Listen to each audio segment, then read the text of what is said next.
এগৰাকী নাৰী হিচাপে বা বোৱাৰী হিচাপে নিজৰ সন্মানখিনি নিজে বজাই ৰখাটো অত্যন্তই জৰুৰী।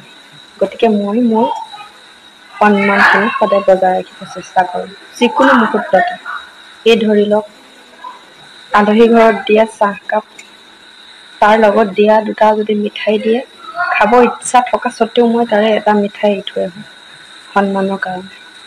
আৰু আলহী ঘৰত যেতিয়া ভাত খাওঁ তেতিয়া পেটত ভোক থাকিলেও আৰু দিওঁনে বুলি ক'লেও নালাগে বুলি কয়, সেই আধা পেটীয়া পেটে উঠি আহোঁ, কাৰণ বেছি খালে মই সন্মান যাম।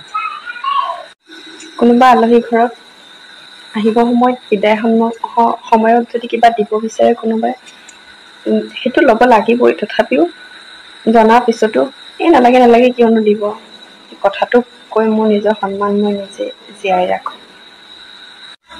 কিবা এটা ভাল লগা বস্তু বনোৱাৰ পিছত বোৱাৰী হিচাপে নিজে আগত খাব নাপায় বা ৰান্ধনী হিচাপে সেইখিনি লোভ সহ্য কৰি শেষ মুহূৰ্তলৈকে নিজৰ গুণ আৰু সন্মান ৰক্ষা কৰা মই এগৰাকী নাৰী বোৱাৰী। ধন্যবাদ।